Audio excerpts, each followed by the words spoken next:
with The Return of Jafar doing so well in sales and the animated series being a pretty modest hit, it only made sense to wrap it all up with one more Aladdin movie, Aladdin and the King of Thieves. A much better sequel than the last one.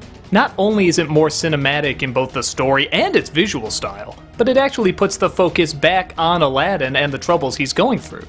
Does that make it good?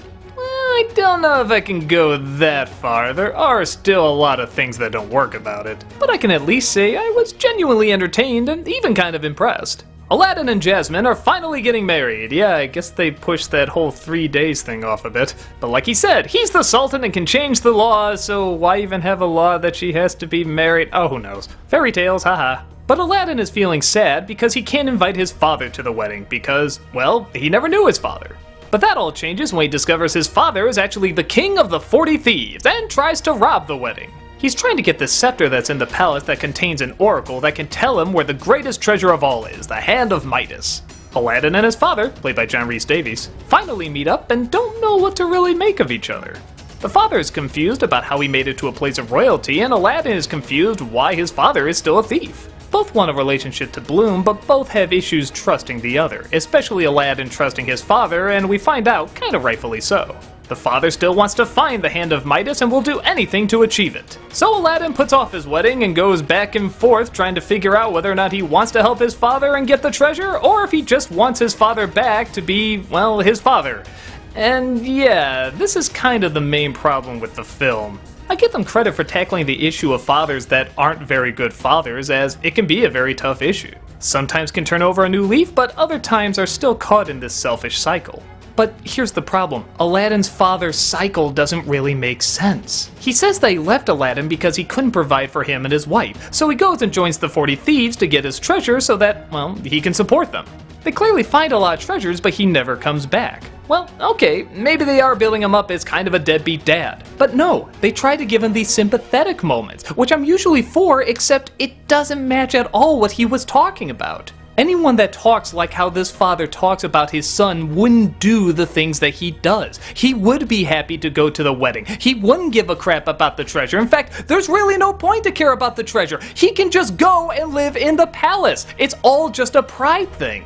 But then at the end, he throws away the treasure, even though he tried so hard to get it. But wait, Aladyn was helping him find the treasure too. Why does Aladyn suddenly care about this? It's so weird to see Aladyn just abandon his wedding, then be like, hey, let's go find this treasure that really I don't care about. But he does it really cheerfully, and the father is all okay with it, and it just doesn't add up. The motivations constantly go back and forth, but not in a way I feel was intentional. If you want to see this kind of story done so much better, watch Adventure Time and Finn's connection to his father, or even, strangely enough, Fresh Prince of Bel-Air and his connection with his real father. These shows get it, and they know how to explain it well. I don't think this one really does. It feels more like they want to do something with Aladyn connecting to his father, but they also want a treasure hunt. So they just kind of smash them together and, yeah, given the probable short amount of time that they had on this, I guess I can't be surprised what we got. But that still doesn't mean that the heart and focus works, and when the heart and focus doesn't work, the film really suffers, and it's hard to get behind it. But that's not the only problem. The first Aladyn was very good at balancing out the characters. Everybody felt like they got the appropriate amount of screen time. In this one, it's mostly on Aladyn, which is better than Return of Jafar, where it was mostly on Iago. But all Jasmine does is show some support and then mostly stays out of the picture, and all the genie does is want to plan a wedding. Speaking of which, let's talk about the genie. Because Robin Williams is back to voice him, and that's both kind of a pro and a con. It's a pro because it's Robin Williams, and his improvising is incredible. But it's a con because, unlike the first film, they don't always know when to cut him off. Granted, in the original, they do leave the camera on him too long sometimes, but they knew to keep the focus on Aladyn and the story and so forth. In this one, I actually kinda dreaded whenever the genie was gonna come on screen. Even when he made me laugh, it just didn't connect to anything. It's like he comes in and just hijacks the movie when we could be spending more time trying to get the motivations of Aladyn and his father down. Or give Jasmine more time, or make the villain more interesting. Just every time he shows up, even when it's hilarious, it still feels out of place. At first I thought the songs were going to be really good. The first one really had me tapping my feet and kind of humming it afterwards. But then, outside of a duet from Aladyn and Jasmine, they all sound exactly like that. I swear it's like the exact same song and the exact same rhythm, just a few notes are missing or changed. There's very little variety, which is ironic because I know more than one songwriter worked on this. But for all its problems, like I said, there are a lot of good things. Williams' jokes, though they do go on too long, are still mostly funny. They do at least try to tie in some of the characters at the end. Jasmine throws a punch and the genie gets a few action scenes. And like I said, you can tell they're trying to go that extra mile. Look at some of this animation. This is the same crew that brought the Aladyn TV show to life. TV shows back then didn't have a big animation budget, so for them to come together and pull off something that looks this good, it's really impressive. The angles, the movement, the lighting, the colors. You can tell they knew this was going to be the last thing Aladyn related, and they wanted to try their hardest to make it good.